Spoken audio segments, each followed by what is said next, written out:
اللہ کا فرمان ہے، شیعوں کی خصوصیات بیان ہو رہی ہیں، بڑی توجہ چاہتا ہوں۔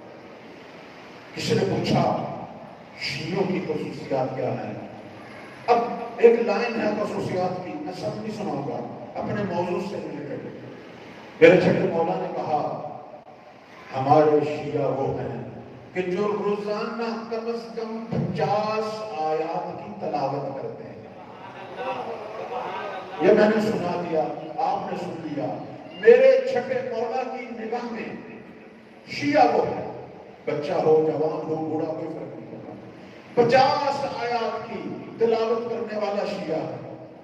یعنی اتنا ہمارا تعلق ہو قرآن سے۔ قرآن غذا ہے، روحانی غذا ہے، قرآن ہدایت ہے۔ میرے عزیزو، قرآن کا ایک ایک لفظ عبادت ہے، ثواب ملتا ہے، لیکن کتاب ہدایت ہے، اس کو ترجمے کے ساتھ تلاوت ہے۔ ترجمے کے ساتھ اگر ہمیں پتہ تو چلے قرآن کہہ کیا رہا ہے۔ چند دن پہلے ایک جگہ پہ میں نکاح پڑھانے گیا تو میں نے پہلے خطبہ نکاح پڑھا، اس کے بعد اس خطبے کا ترجمہ کیا تو لوگ حیران ہو گئے۔ انہوں نے کہا آج تک جتنے نکاح سنے تھے پہلی دفعہ ترجمہ سن رہے ہیں، پتہ چل رہا ہے کہ خطبے میں کیا کہا ہے۔ قرآن کتاب ہدایت ہے، گناہ معاف ہوتے ہیں ثواب ملتا ہے، یہ سارے فائدے ہیں، لیکن قرآن کا ہدف نہیں ہے۔ قرآن ہماری تربیت کے لیے آیا ہے، ہماری اصلاح کے لیے آیا ہے، جس طرح حسین مدینے سے امت کی اصلاح کے لیے تھے۔ لیکن اصلاح کب ہوگی؟ جب حسین کی کلام کو سمجھیں گے۔ اصلاح کب ہوگی؟ جب قرآن کو سمجھیں گے، جب قرآن کو ترجمے سے سمجھیں گے۔ اور اگر ترجمے سے سمجھ نہیں آ رہا تو جو معلم قرآن ہیں ان کے فرمان سے سمجھو۔ معلم قرآن کون ہے؟ محمد و آل محمد۔ رسول نے اپنے بعد 2 حجتیں چھوڑی، حدیث ثقلین آپ کی خدمت میں تلاوت کرتا ہوں۔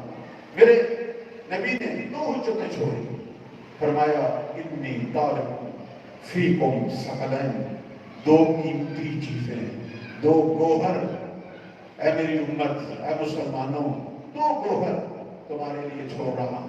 کون سے؟ فرمایا کتاب اللہ و عطرتی، ایک کتاب خدا ہے اور ایک میری عطرت ہے، اہل بیتی، میری اہل بیت ہے۔ اور اس کے بعد اگلا جملہ کیا ہے حدیث ثقلین کا؟ فرماتے ہیں ان تمسکتم بہما، اگر دونوں سے تمسک کرو گے، دونوں سے، بہت توجہ چاہوں گا، دونوں سے، ایک سے نہیں، اگر دونوں سے تمسک کرو گے لن تضلوا بعدی ابدا، تو تا قیامت کبھی بھی گمراہ نہیں ہوگے۔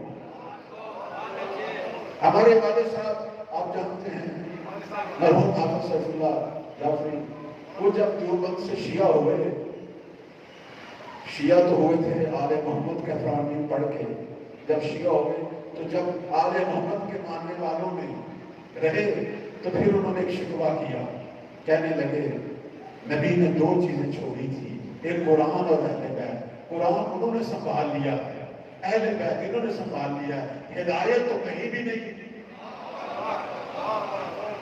ہدایت کے لیے میرے نبی نے شرط قرار دی تھی کہ دونوں سے تمسک ہو۔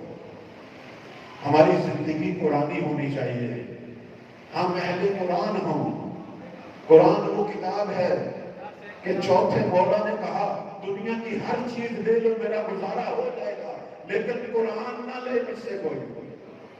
سجاد کا قرآن کے بغیر گزارا نہیں